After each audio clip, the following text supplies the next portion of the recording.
me llamo Eddie User. Tengo 29 años.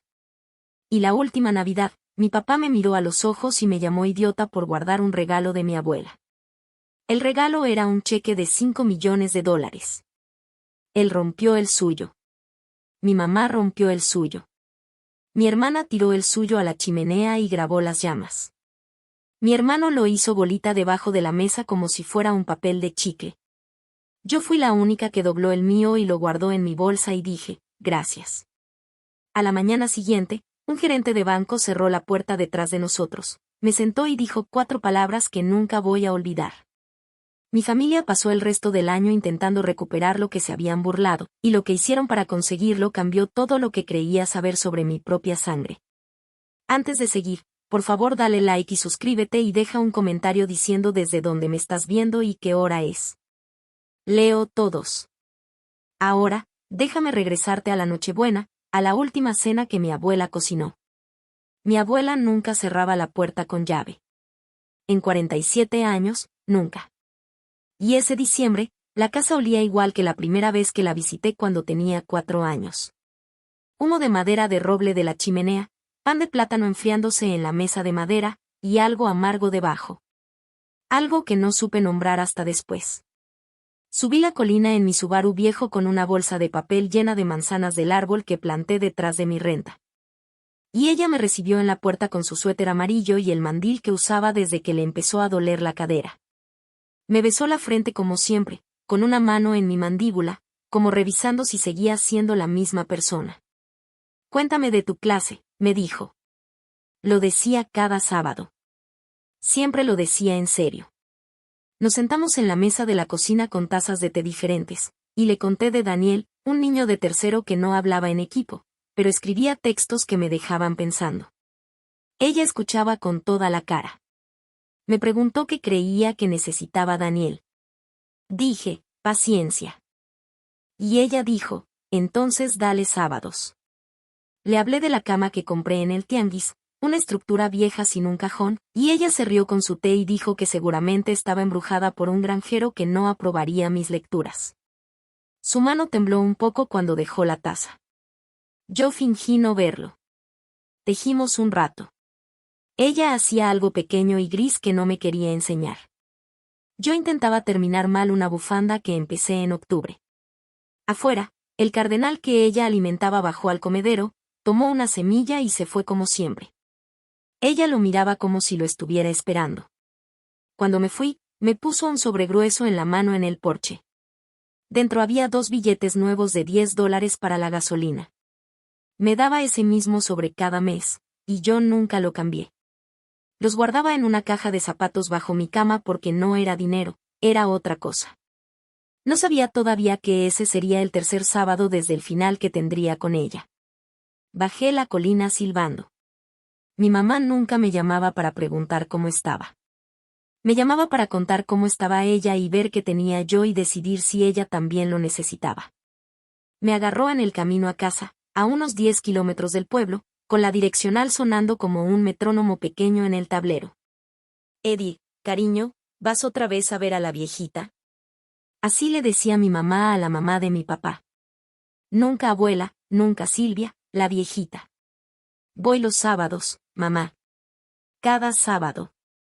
Ella suspiró como si yo fuera la exagerada. Está bien, amor. Tiene su pensión. Mi hermano mayor Grant estaba con ella. Lo escuchaba masticando algo. Eddie, necesito que me lleves al taller de Dan el lunes. La troca se volvió a descomponer. Tengo clase el lunes, Grant. Entonces en la tarde. Mi hermana Holland me escribió mientras seguía en el teléfono.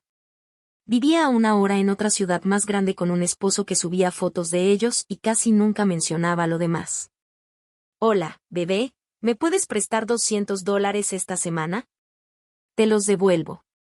Promesa. 3 emojis. Mi mamá seguía hablando encima del silencio. Cena de Navidad. Tu papá quiere carne asada. Asegúrate de que este año no se canse cocinando durante horas, Eddie. Luego se sienta ahí, viéndonos a todos sin energía. Nadie preguntó si mi abuela estaba bien. Nadie mencionó si su cadera le dolía más. Nadie quiso saber por qué su mano temblaba cuando servía el té. Me di cuenta de que yo había estado esperando en silencio, con la esperanza de que alguno de ellos al menos preguntara. Y tomé una decisión pequeña en una carretera mojada por la nieve, una que no me expliqué hasta mucho después. Nos vemos en Nochebuena, dije. Y Eddie, la voz de mi mamá cambió, ese tono que usaba cuando quería dar órdenes disfrazadas de consejo. No dejes que te convenza de mudarte con ella. Tiene su orgullo, pero también se aprovecha del tuyo. Colgué. Mi papá ni siquiera estaba en la llamada, pero aún así lo podía escuchar, como ese ruido constante de un reloj en una casa vieja. Él llevaba años diciéndome que su madre era manipuladora, que no me dejara engañar. Usaba esa palabra como si fuera normal. Pero yo nunca, en toda mi vida, vi a mi abuela intentar engañar a nadie. Lo primero que ella me pidió no fue salvarle la vida. Fue guardar un secreto. Me lo dijo un sábado de finales de octubre, en su jardín, mientras cortábamos romero para el invierno. La luz era baja, anaranjada, como si el día ya estuviera cansado de existir. Ella dejó las tijeras sobre la banca y se sentó con más peso del habitual. ¿Te acuerdas de la doctora Prilla?, preguntó. Doctora Akefer, corrigió ella misma. Fui a verla el martes. Esperé. Ya había aprendido que mi abuela hablaba a su ritmo, como si las palabras tuvieran que madurar antes de salir. Apurarla era inútil. Páncreas, dijo al fin. Etapa 4. Desde julio lo sé. Sentí que la banca se inclinaba bajo mí. No lloré. No sé por qué. Tal vez una parte de mí ya lo sospechaba, como cuando sabes que el verano se está acabando aunque el calor siga. ¿Quimioterapia?, pregunté. Negó con la cabeza. No. Prefiero lo que me queda aquí, el jardín, la cocina, las tardes de miércoles. No conectada a máquinas. Abuela, Eddie, he vivido mucho. Y bastante bien. Tomó mi mano. Sus dedos estaban fríos, pero firmes. No temblaban como en la cocina.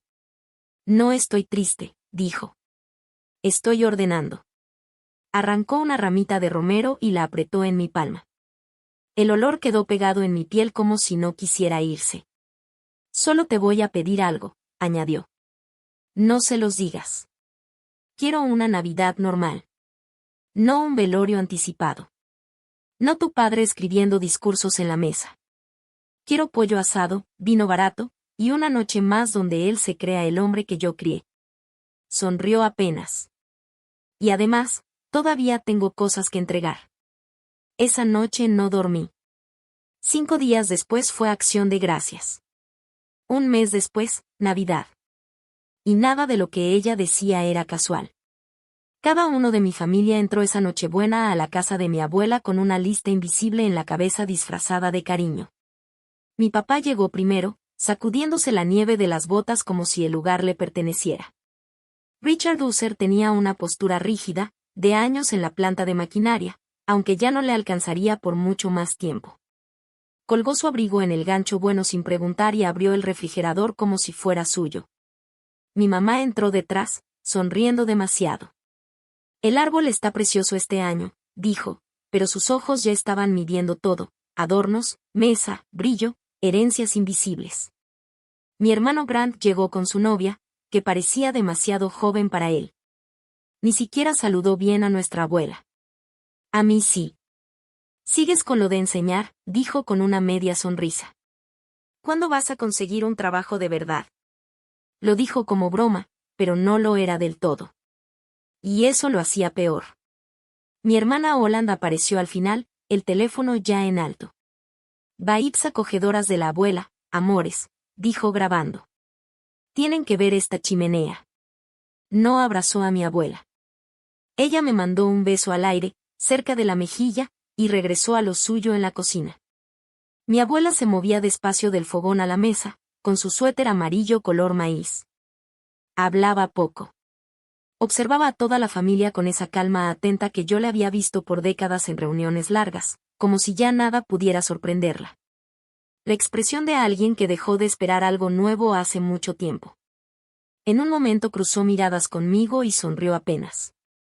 Fue una sonrisa pequeña, tranquila, como si compartiera un chiste privado con alguien que todavía no llegaba. Margaret Tiró, su mejor amiga desde los años 70 y dueña de la librería de segunda mano en la calle LM, pasó a saludar con un frasco de miel. Se quedó apenas unos minutos. Antes de irse, en el pasillo, me tocó el brazo con suavidad. «Eres la única de todos de la que ella habla», me dijo en voz baja. «Espero que lo sepas».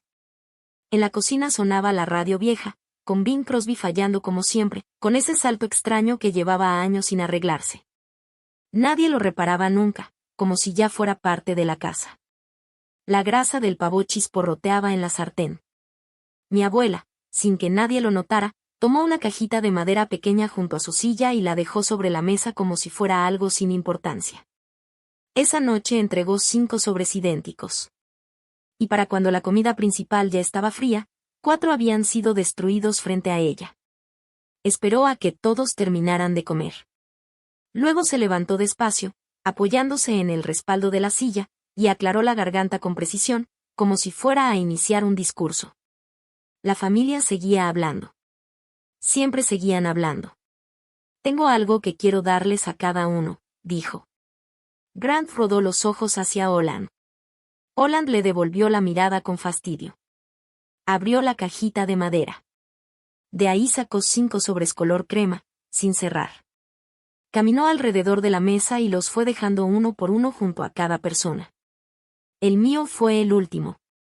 Al ponerlo frente a mí, me tocó el hombro suavemente.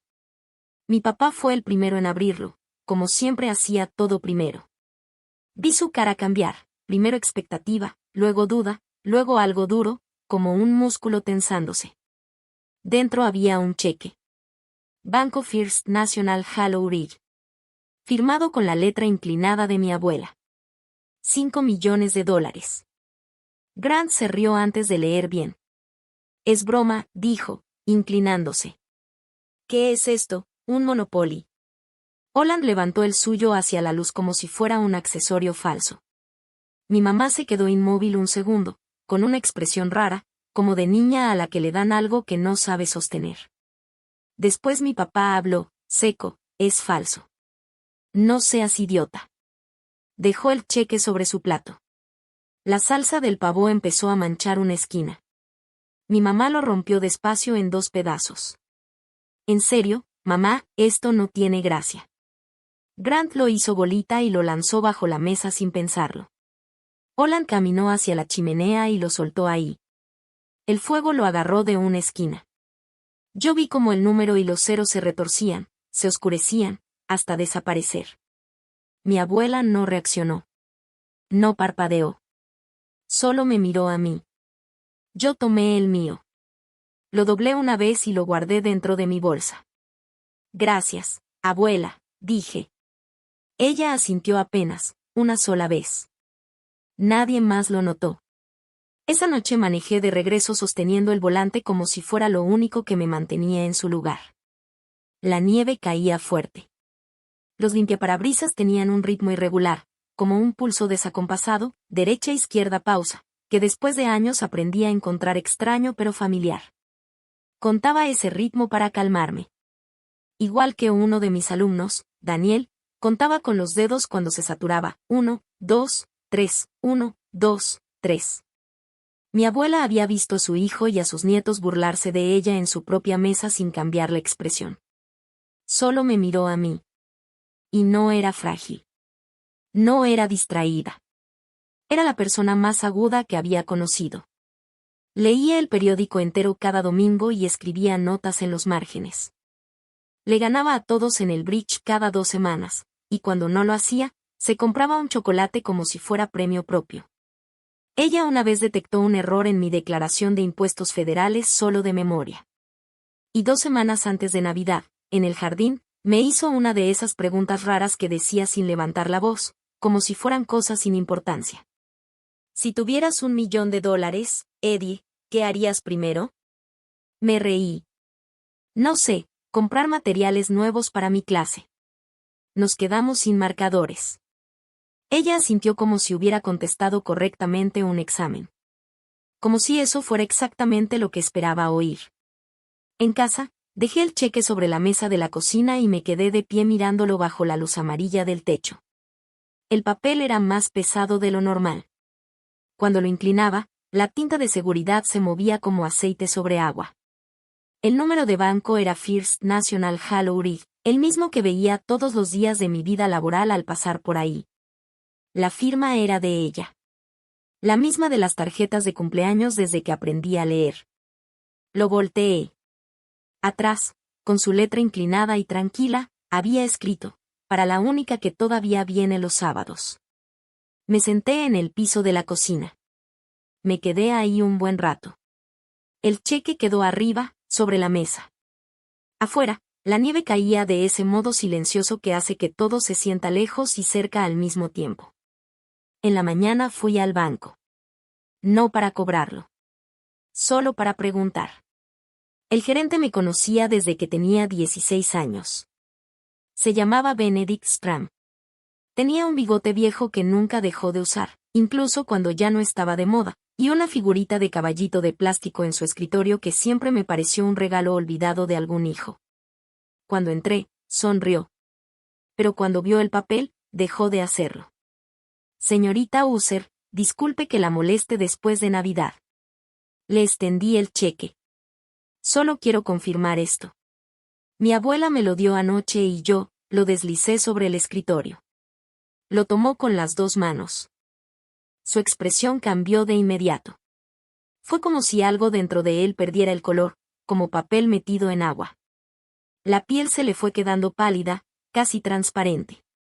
Eddie, dijo, más bajo. Me llamó por mi nombre como lo haría un médico en urgencias. Venga conmigo un momento. Caminó delante de mí por el área de cajas, pasó junto a una corona navideña colgada cerca de la bóveda, y abrió una puerta pequeña hacia una sala privada sin ventanas. Me sostuvo la puerta. Entramos. Cerró. Puso el seguro. Siéntese. Se sentó frente a mí, cruzó las manos y miró el cheque varias veces, como si buscara algo que no encajara. Eddie leyó lo que dice atrás. Sí. Respiró hondo.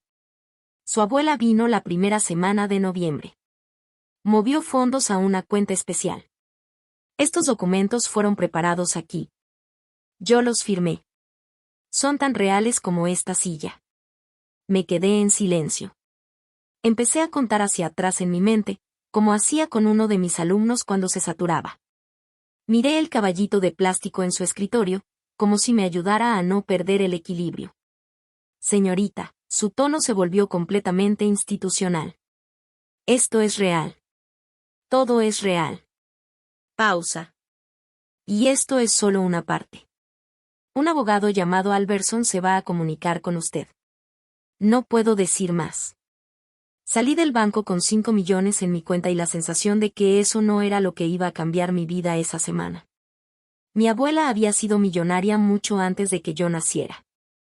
Y en toda mi familia, la única persona que alguna vez preguntó cómo manejaba su dinero fue una cajera que le cobraba su cheque del Seguro Social. Manejé directo a su casa. Aún traía el abrigo puesto. Todavía tenía en la ropa ese olor a papel de fotocopiadora y café viejo de la oficina de Benedict. Ella estaba en la cocina. El café ya estaba listo. No se sorprendió al verme. Nunca se sorprendía. ¿Fuiste al banco? Sí. ¿Benedict fue amable contigo? Lo pensé un segundo. Estaba aterrorizado. Ella sonrió dentro de su taza. Era la de siempre, la que tenía un cardenal pintado ya despintado en la cerámica, más vieja que yo misma. Me pasó otra taza al otro lado de la mesa. Siéntate, cariño. Me senté. Tu abuelo me dejó $400,000 en 1998, dijo tranquila, como si hablara del clima. Y una casa con jardín. Hizo una pausa corta. Yo no sabía qué hacer con eso. Tenía 55 años. Fui maestra de música toda mi vida. Nunca compré acciones, nunca pensé en dinero grande. Tomó un sorbo de café. Así que fui a la biblioteca. Leí libros. Escribí cartas a un hombre en Chicago. Escribía una columna que me gustaba. Sus ojos se perdieron un segundo, como si regresara ahí. Se llamaba M.R. Smith. Nos escribimos por 17 años. Nunca nos vimos. Otra pausa. Murió en 2015. Me quedé quieta. Me dejó el 40% de su empresa. Sentí que el aire cambió en la cocina. Abuela, ¿cuánto tienes? Ella dejó la taza en la mesa sin prisa. Unos 40 millones, Eddie. Más o menos, según el día del mercado. El cardenal de la taza parecía mirarme con un ojo roto. ¿Por qué nunca dijiste nada? Porque nadie preguntó. Lo dijo sin enojo. Como si dijera la hora. Tu papá me preguntó una vez si quería que él manejara mi dinero. Le dije que no. Nunca volvió a preguntar. Me miró directo. No preguntó porque quisiera ayudar. Preguntó porque quería controlar. Y yo no le debo mi vida a alguien que confunde esas dos cosas. Su mano tocó la mía. No les di el dinero anoche. Les di una última oportunidad de preguntarme por qué. Y no lo hicieron. El silencio que siguió fue pesado. En menos de 2 horas, todo empezó a romperse. El banco tuvo que hacer una llamada de cumplimiento. Benedict llamó a mi papá porque aún aparecía en una cuenta antigua. No dio detalles, solo dijo que había un movimiento grande. Con eso bastó. Las llamadas comenzaron cuando todavía estábamos en la cocina. Primero una. Luego otra. Luego otra. Mi teléfono no dejaba de vibrar sobre la mesa. Conté 32 notificaciones en menos de 1 hora, porque no podía pensar en otra cosa. Holland escribió sin parar, necesito mi cheque. Me arrepentí. Fue un error. Bebé, hablemos. Tengo que pagar mi bodega. No es justo. Grant dejó un mensaje de voz, devuélvelo. Eso es dinero de la familia, idiota. Mi mamá también llamó. Lloraba de esa forma suya, ensayada, con pausas exactas. Eddie, cariño, no entiendes lo que estás haciendo, yo siempre he sido paciente contigo. Yo la miré. Mi abuela seguía tranquila. Comía una tostada como si nada. Observaba todo como alguien que ya había visto la tormenta antes de que llegara. Voy a apagarlo, le dije. Hazlo, respondió. 40 minutos después, alguien golpeó la puerta. Mi papá. Lo vi desde la ventana. Bajó de la camioneta con ese paso rápido que usaba cuando quería parecer razonable, aunque por dentro estaba furioso. Mi abuela caminó hasta la entrada sin apresurarse. No abrió. Solo se quedó del otro lado del vidrio. Mamá, abre, golpeó él. Richard, dijo ella sin levantar la voz, hoy es 26 de diciembre. No es buen momento. Le diste 5 millones a Eddie. Le di lo mismo a cada uno de ustedes. 4 lo quemaron. Mamá. Vete a casa. Silencio. Te veré cuando te vea. Giró la llave. Primera vez en 47 años. Mi papá se quedó ahí un rato largo. Después se fue. Regresó a la mesa como si nada. Bueno, dijo tomando su tostada, ya empezó. Esa semana fue cuando se rompió la cadera. Un martes de enero. Salió al jardín a poner semillas para el cardenal. Resbaló en hielo escondido bajo la nieve. Se quedó en el suelo. 40 minutos. Hasta que alguien que pasaba notó su puerta abierta. El hospital quiso internarla. Ella pidió quedarse en casa. Y en casa se quedó. El abogado Alberson había preparado todo el papeleo 3 meses antes, y mi abuela ya lo había firmado con calma, como si estuviera ordenando una receta vieja. Todo estaba listo, incluso la parte legal con notario. Pedí permiso en la primaria Brier Hallow para ausentarme. La directora, una mujer seria llamada la señora Asgood, me miró largo rato desde su escritorio. Tómate el tiempo que necesites, Eddie. Regresa cuando puedas. No preguntó más. Me mudé al cuarto de huéspedes de mi abuela. Era pequeño, con paredes decoradas con flores prensadas dentro de marcos antiguos y una colcha hecha a mano por su madre. En la mesa de noche puse un monitor para poder escucharla por las noches. Theo, el maestro de educación física, un hombre bueno, sin complicaciones, llevó mis cosas en su camioneta. No hizo preguntas incómodas, solo dejó las cajas y se fue con un cuídate. Mi papá vino una sola vez. Se quedó 20 minutos exactos. Le dijo a mi abuela que Grant podía llevársela a su casa. Ella respondió tranquila, Richard, yo ya estoy en casa. Después de eso, no volvió. Cada noche le leía. Su favorito era Willa Cather, especialmente My Antonia, un libro que su madre le había regalado cuando se casó. Yo leía despacio. Ella cerraba los ojos. A veces corregía nombres de pueblos de las praderas cuando yo los pronunciaba mal. Otras veces simplemente se dormía. El agua de miel con limón que dejábamos en su mesa amanecía medio congelada porque el radiador era viejo y las paredes delgadas como papel. Cada mañana, al cambiarla, yo notaba algo extraño, mi mano parecía más pequeña junto a la suya. Como si ella hubiera sido gigante alguna vez y el tiempo le estuviera regresando a su origen. Ese invierno las dos nos íbamos apagando a nuestra manera. Un jueves, ya casi al final, me pidió que abriera el cajón superior de su cómoda. Dentro había una llave de bronce amarrada a una tira de cuero. Me la puso en la mano. Cuando Alberson te llame, dásela. Él va a saber que abre. Abuela, no todavía, Eddie. Pero pronto. Y está bien así.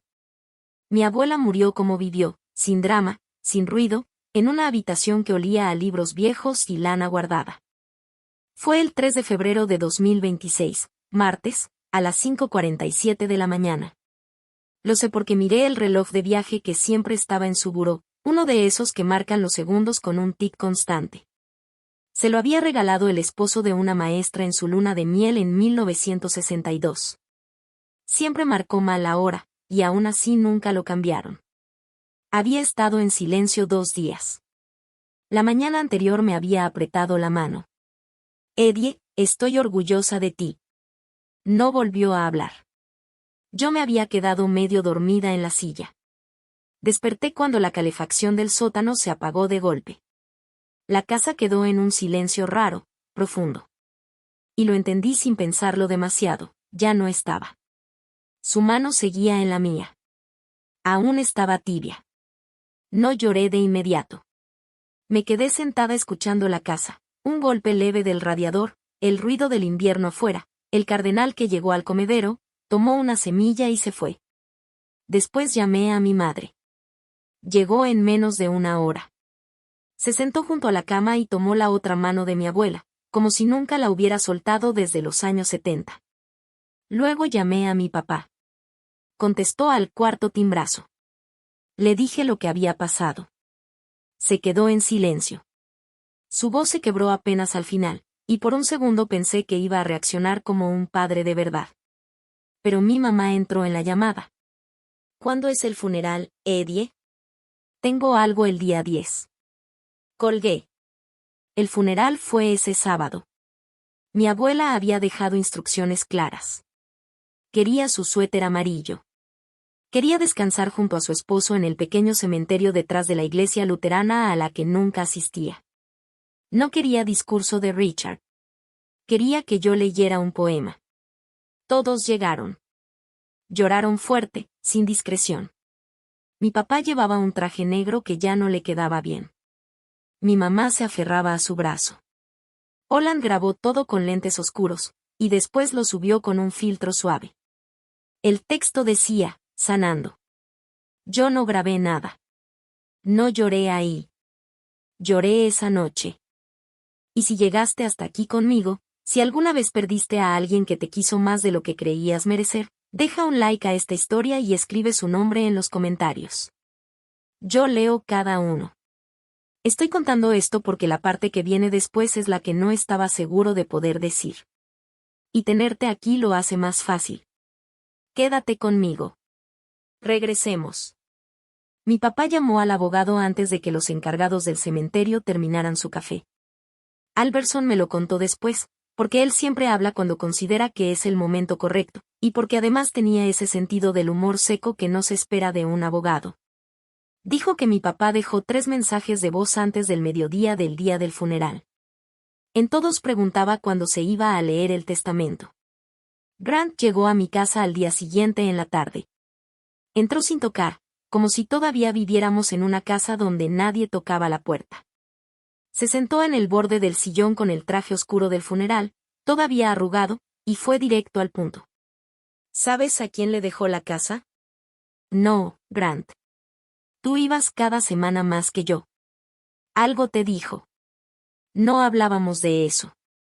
Vamos, Eddie. Hablábamos de todo, la escuela, el jardín, el bridge. Se quedó mirándome como si intentara encontrar una mentira en mi cara. Pero Grant nunca ha sabido leer a la gente. Abrió mi refrigerador sin pedir permiso, sacó una cerveza y se fue sin decir más. Alberson llamó el lunes siguiente. Su voz era la misma de la vez que lo vi en la mesa de mi abuela, lenta, firme, como cuerda de violonchelo.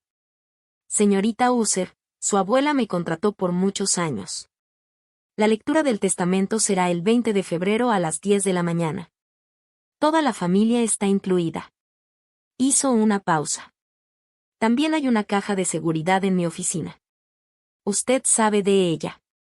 Le preguntaré por la llave ese día. Ya la tengo. Perfecto. Respiró un segundo. ¿Ella le dijo lo que hay en el testamento? Silencio. Sí. ¿Va a sorprender a alguien? Soltó una risa corta, seca. Va a sorprender a todos en esa sala. Excepto a usted y a mí. Y aún a usted, un poco. El día de la lectura fue viernes.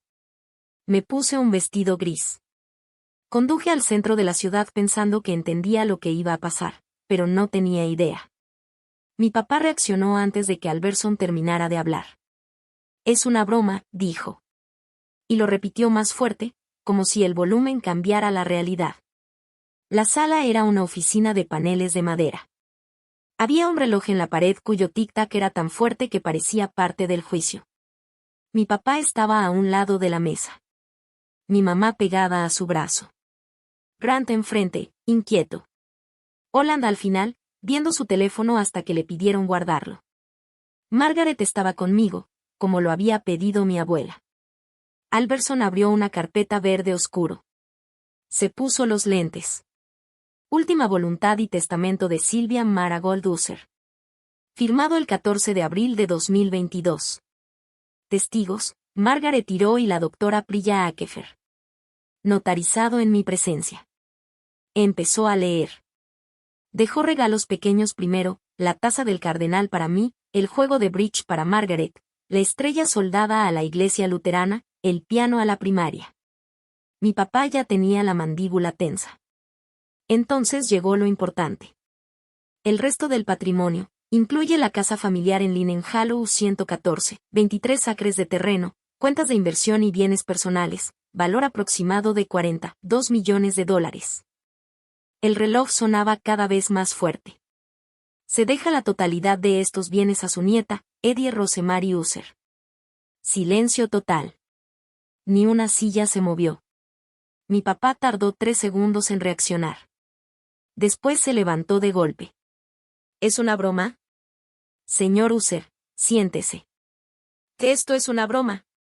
No lo es. Es un documento legal. Mi mamá hizo un sonido pequeño, como si algo dentro de ella se hubiera caído en una taza. Los ojos de Grant estaban fijos en mí. Holland ya había vuelto a sacar el teléfono. Alberson siguió leyendo el documento con la misma voz firme, como si nada en esa sala pudiera alterarlo. Dejo esto a mi nieta Eddie. Es la única que me visitó los sábados. Venía sin interés, solo por amor. Me cuidó al final de mi vida. Nunca preguntó qué tenía. En ese momento mi papá se dejó caer en la silla. Miró la mesa como si de pronto fuera algo desconocido. Margaret, a mi lado, tomó mi mano por debajo del escritorio. La apreté fuerte. 4 días después llegó la demanda. Yo ya lo sabía antes de abrir el sobre. Era un paquete grueso, De esos Manila que se sienten pesados incluso sin saber qué traen. El olor del papel era fuerte, como oficina cerrada, tinta, tóner, muebles viejos. La demanda estaba presentada por mi papá, mi mamá, Grant y Olan. El argumento, manipulación. Decían que yo había influido a una mujer anciana y enferma para quedarme con todo. Me senté en el piso de la cocina y me reí. No fue una risa bonita. Fue de esas que salen cuando ya no tienes otra salida, cuando si no te ríes rompes algo. Llamé a Alberson. Ya lo esperaba. Lo llevaré yo, sin cobrarle nada. Le debo a su abuela más años de los que puedo contar. Vamos a terminar lo que ella empezó. Después llamé a Theo. Estaba afuera de su casa, raspando hielo del parabrisas. Contestó en alta voz. ¿Debería intentar arreglarlo con ellos?, le pregunté. ¿Darles algo? Hubo silencio. Solo el sonido del hielo rompiéndose. Eddie, dijo al fin, tú no hiciste nada mal. Pausa. Y tu abuela sabía exactamente lo que estaba haciendo. Ceder ahora sería faltarle el respeto. Ok. Eso fue todo. Así era Theo. Al día siguiente mi papá mandó un correo con asunto, reunión familiar. Eddie, esto ya se salió de control. Tenemos que hablar. Se lo reenvié a Alberson. Él respondió por mí. Cortés, frío, profesional. Todo tendría que pasar por su oficina. Holland empezó a subir videos. Se grababa en el coche, sin maquillaje, hablando de traición familiar sin dar detalles por razones legales. Sus seguidores reaccionaban como si fuera una novela. Eres fuerte. La familia es todo. Te apoyamos, reina. Vi 2 videos. El tercero no lo abrí. Mi abuela llevaba 18 días enterrada. El juicio no llegaría hasta octubre. El sistema es lento, dijo Alberson. Y cuando hay disputa, es peor. Eso significaba meses viviendo con sus nombres en una demanda junto al mío. Volví a trabajar el lunes. Daniel sonrió al verme. En mayo, Alberson vino conmigo a la casa. Los lilas estaban empezando a florecer. Caminó por las habitaciones en silencio, como alguien que respeta un lugar que todavía pertenece a la memoria de una persona. El seguro estaba en el closet del cuarto principal, detrás de suéteres ordenados. Metí la llave de bronce. Giro. Adentro había 3 cosas. Un expediente legal grueso, testamento, notarizaciones y evaluaciones médicas de la doctora Akefer a lo largo de los años. Todas firmadas, todas fechadas, todas impecables. Alberson soltó una media sonrisa. Tu abuela entendía muy bien cómo funciona una pelea legal. El segundo era un montón de cartas. Todas las tarjetas que yo le había mandado desde que era niña. Desde un dibujo con crayones hasta notas de cumpleaños. Las había guardado, organizadas por año, con etiquetas escritas a lápiz en la parte de atrás. El tercero era un álbum de cuero. No supe qué era al principio. Verde, suave, con las esquinas gastadas y una cuerda como cierre. Me senté en el piso del cuarto y lo abrí. Era un diario. O algo parecido. En cada página, escrita con su letra inclinada, había una entrada breve, una fecha, unas cuantas líneas, a veces una hoja seca pegada con cinta, una pluma pequeña o un boleto viejo de autobús. 5 de febrero de 2015. Eddie vino. Leímos sobre las praderas de Nebraska. Lloró un poco en la parte del arado. 22 de octubre de 2016. Eddie vino con manzanas. Ayudó a limpiar la canaleta del techo. 19 de agosto de 2018. Eddie llegó cansada de su primera semana como maestra. Dormimos las 2 en el sillón después de leer. Y así seguía, año tras año, como un registro silencioso. Casi 500 entradas. Me quedé sentada en la cama contándolas una por una, como si el número pudiera cambiar algo en mí. En la página 112 había una mancha de té ya desvanecida. Debajo decía, Eddie trajo pastel. Se derramó la risa. Lloré por primera vez desde el funeral. Ahí ya no pude seguir leyendo. Me senté en el piso del cuarto y lloré contra mi manga mientras Alberson fingía, con educación, mirar por la ventana del pasillo. En el juicio, no estaba sola. El juez que llevaba el caso había ido a la misma preparatoria que mi abuela. Lo repitió 2 veces antes de iniciar la audiencia, como si quisiera dejarlo claro. Se llamaba Bernadette Ames. Se declaró capaz de llevar el caso porque su relación era conocida, no cercana. Habían sido compañeras de generación en 1962. Eso era suficiente para ella. El abogado de mi familia no objetó. Creo que sabía que no tenía nada mejor que hacer. Alberson se mantuvo tranquilo todo el tiempo. Expuso el testamento, los documentos médicos, las declaraciones de testigos. La doctora Priya Akefer subió al estrado con un traje azul oscuro.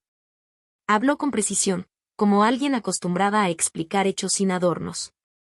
Había evaluado a mi abuela 3 veces, en 2022 durante la firma del testamento, en 2023 como seguimiento, y en 2024 porque ella misma lo pidió. Todas las evaluaciones concluían lo mismo, plena capacidad mental. La última fue apenas semanas antes de su muerte. Luego subió Margaret. Llevaba sus lentes de lectura y un broche plateado que mi abuela le había regalado en su cumpleaños 50. Señoría, Sylvia User y yo jugábamos bridge cada miércoles por 40 años. Hizo una pausa. En su última semana todavía recordaba una jugada que yo arruiné en 1987. La sala se quedó en silencio. Ella no fue influenciable. Era la persona más difícil de convencer que he conocido. El abogado de la familia intentó interrogarla. Señora, ¿alguna vez usted sugirió cómo debía repartir su patrimonio? No. ¿Habló de dinero con ella? No sabía que lo tuviera en esa magnitud. ¿Intentó que la favoreciera? No. Entonces, ¿por qué le dejó todo a usted? Esa pregunta me tomó desprevenida. Miré a Margaret. Miré el asiento vacío junto a ella. Respiré. Yo iba porque era sábado, dije. Ese era el motivo. El juez escribió algo en su libreta. No pude ver qué. Luego levantó la vista. El tribunal declara válido el testamento. La impugnación se rechaza. Los demandantes cubrirán los costos legales. Alberson me apretó el hombro una sola vez. Yo no miré a mi papá. A la salida, en el pasillo de mármol, él me alcanzó. Un periodista local estaba cerca. Eres la peor hija que he tenido, Eddie. Su voz rebotó en las paredes frías. Una reportera del periódico tomó nota sin apartar la mirada. Y escribió. Yo no respondí. Seguí caminando.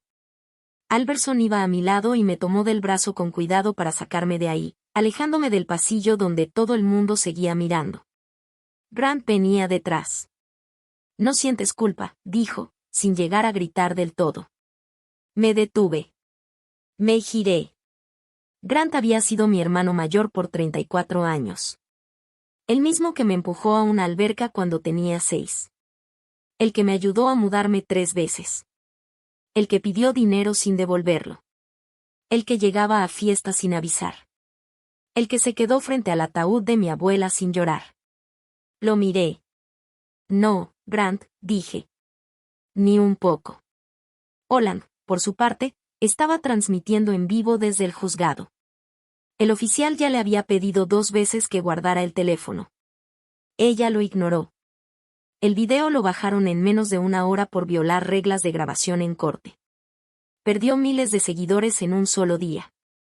Pasó de víctima simpática a espectáculo incómodo para la misma audiencia que la seguía por morbo. Yo me fui a casa ese día. Me senté en la cocina fría y tomé té sin ganas. Theo llegó después con comida casera, aunque ambos sabíamos que no la había hecho él. Comimos sin hablar mucho. El martes salió el periódico. Titular sobrio: el testamento de la familia User fue confirmado por la corte. En el artículo había una cita directa de mi papá, enmarcada como frase destacada. Y al final, casi escondido, un detalle que muchos no notaron al principio, que él había perdido su empleo meses antes cuando cerró la empresa de piezas donde trabajó toda su vida. No era un ataque. Era información. Pero en un pueblo pequeño, la información pesa. Sobre todo cuando la gente recuerda a quien quemó un cheque de millones frente a una persona moribunda. El spa de mi mamá, con su letrero rosado ya deslavado desde hacía años, empezó a quedarse vacío. Primero una clienta de los martes. Luego otra de los viernes. Después la señora de la florería, que antes saludaba por respeto a mi abuela, dejó de entrar siquiera a mirar. En diciembre me llamó llorando. Eddie, necesito ayuda. Le dije que no podía. Con cuidado. Colgó sin decir nada más. La oficina de construcción de Grant, instalada en un rincón rentado de una bodega, fue recuperada por falta de pago en enero. El dueño del lugar había sido compañero de escuela de mi papá. Aguantó lo que pudo. El aviso salió en la sección trasera del periódico, como todo lo demás de ese tipo. La gente sí lee esa parte. Mi papá no consiguió otro trabajo. Aplicó en 3 lugares. Ninguno contestó. A los 58 años, después de 3 décadas en la misma empresa, se volvió invisible para el mercado laboral. Mi mamá se fue a vivir con su hermana en Ohio en noviembre. Mi papá se quedó solo en la casa donde crecimos. Sin visitas. Sin reuniones. Sin ruido. Y luego estaba Olan. El artículo del periódico llegó a un blog pequeño. Luego a un hilo de comentarios. Luego a un mensaje privado que recibió su esposo de parte de una mujer que notó inconsistencias en los gastos de la tarjeta de crédito. Marcus ya sospechaba desde hacía tiempo. Revisó. Descubrió deudas ocultas por más de $80,000. Pidió el divorcio en abril. Olan se fue a vivir con mi mamá en Ohio a finales de mayo. Para entonces ya había perdido miles de seguidores y cualquier influencia que creyó tener. Una noche estaba en la mesa de Theo cuando leí el mensaje sobre el divorcio. Lo miré. Él me miró a mí. Tú no hiciste esto, dijo. Lo sé. Y aún así nos quedamos ahí un rato, en silencio, con eso entre nosotros. Lo que nadie en mi familia nunca se tomó el tiempo de entender sobre mi abuela era algo simple. Durante 40 años estuvo financiando en silencio la escuela de sus propios nietos. Yo lo descubrí una tarde cálida de mayo, revisando su escritorio. Ya había decidido no vender la casa. No podía. En su lugar le dije a Mag, la dueña de la librería que ocupaba un local pequeño en la calle ELM, que podía usar las 2 habitaciones de adelante para abrir una segunda sucursal. Ella lloró, aceptó, y al día siguiente llegó con cajas. Estábamos acomodando cosas cuando apareció el cuaderno. Era pequeño, de piel suave, amarrado con una agujeta vieja color café. Estaba escondido detrás del forro del cajón, en la esquina inferior del escritorio. El tipo de lugar que solo usa a alguien que no quiere ser descubierta haciendo el bien. Lo abrí. Cada hoja era un año. Programa de leche, $840. Leche, 900. Libros, 1200. Leche, 950. Biblioteca, 400. Y así, sin parar, durante 4 décadas. La última anotación decía noviembre de 2025, leche, libros, un nuevo juego de baterías para el salón de música. Abajo, con su letra firme, el total, $284,600. Escuela Primaria Brier Hollow. Mi escuela. Donde yo enseñaba. Donde Daniel, mi alumno de tercero que casi no hablaba en grupo, tomaba su cartoncito de leche todos los días sin saber que era parte de un programa financiado por un donante anónimo. Me senté en el piso de la cocina con el cuaderno en las piernas y me quedé así más de 1 hora sin moverme. De la última página cayó una hoja seca, de roble. Debajo estaba escrito, primer día de Benji, octubre de 1984. No sabía quién era Benji. Más tarde pregunté. Mag me miró en silencio y dijo, tu papá. Estaba en kinder. Mi abuela había empezado a mantener la escuela justo después de que su hijo entrara ahí. La alimentó durante toda su vida, infancia, adolescencia, graduación, matrimonio, hijos, incluso nietos. Alimentó la escuela donde crecimos todos. Y nunca le dijo a nadie. Ni siquiera a mí, que trabajaba ahí todos los días sin imaginarlo. En febrero, mi mamá llegó a mi cocina sin avisar. Se veía diferente. No actuando. No interpretando su papel habitual. Había viajado desde Ohio en autobús. Luego caminó casi 1 kilómetro bajo la nieve con un abrigo caro que ya no lo parecía. Tocó la puerta como si no supiera si debía entrar. Le abrí. Le hice té. No hablamos mucho. Sus manos temblaban sobre la taza. Dijo que había leído la carta que Alberson le entregó después de la lectura del testamento. No la había abierto hasta hace poco. Empezó a llorar en silencio. Luego habló de un martes específico de 1994, antes de que yo naciera. Dijo que mi abuela la había visitado y ella había sido fría, dura. Pensó que su suegra había sido difícil con ella también, y no quiso repetirlo. Te perdono, Linda, dijo. Te he perdonado desde hace 30 años. Apoyó la cabeza en la mesa. No la interrumpí. No le di consuelo falso. Solo hice más té. Cuando levantó la cara, el maquillaje ya no existía. Su expresión era otra, más joven, como si por un segundo volviera a ser alguien antes de convertirse en mi mamá. Entonces me miró. Yo no pediría, pero el spa, hay una deuda de 100,000. Hizo una pausa. Podría salvarlo. Te lo pagaría. La miré. No sentí enojo. Ni siquiera algo parecido. Solo cansancio suave. Mamá, le dije, no te voy a dar dinero. Asintió. Como si ya lo supiera. Respiró hondo. Pero voy a crear un fondo, continué, a nombre de ella, para becas. Para cualquier nieto que yo tenga algún día, y para cualquier niño de Hollow Ridge que lo necesite. Eso es lo que voy a hacer con el dinero de ella. Eso es lo que ella hubiera querido. Mi mamá asintió otra vez. Se puso de pie. Me abrazó apenas un segundo, como si no supiera bien cómo sostener ese momento. Luego se fue. Ya no estoy enojada, mamá, le dije desde la puerta.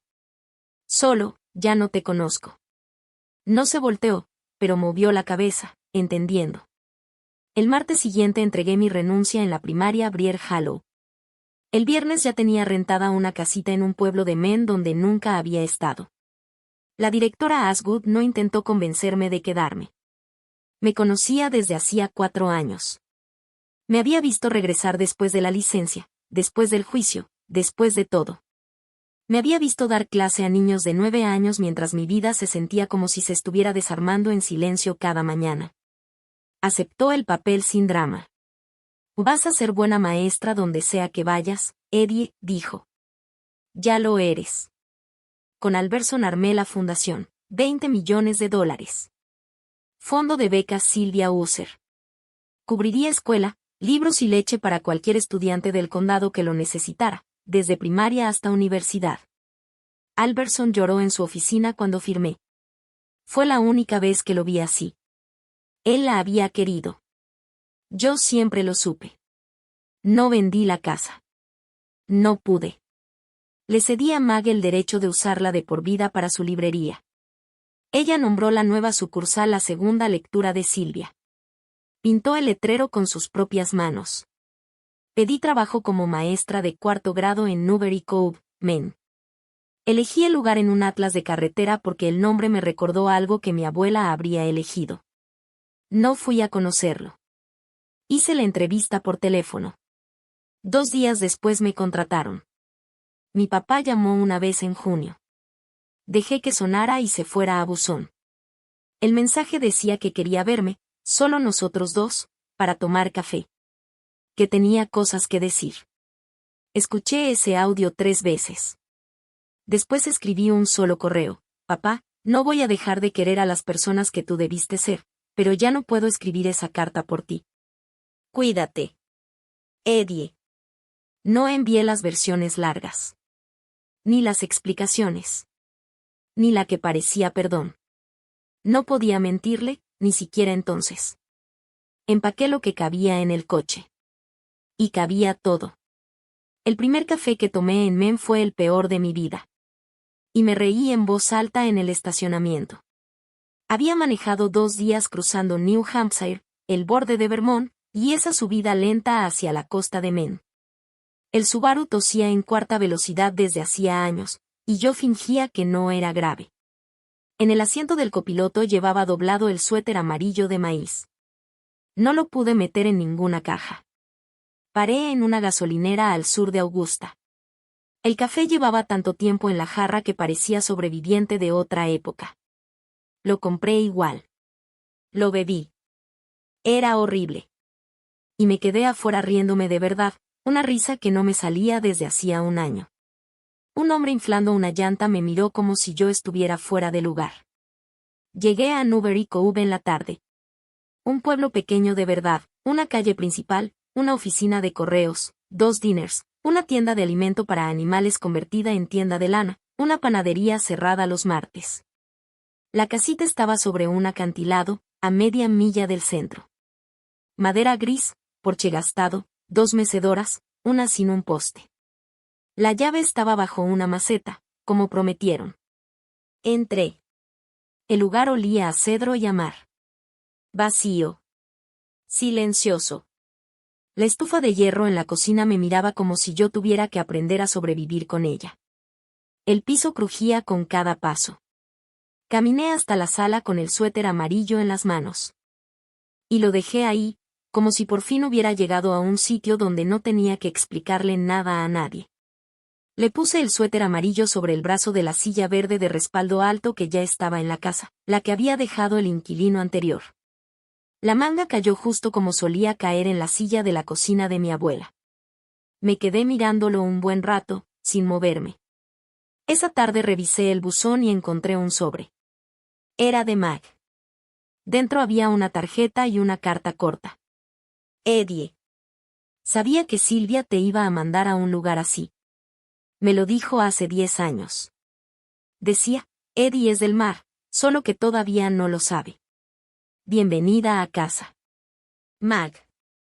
Para junio del año siguiente ya tenía un salón de 4º grado con vista al Atlántico y un gato amarillo que decidió que el suéter de mi abuela era suyo. La escuela era un edificio viejo de ladrillo de 1936.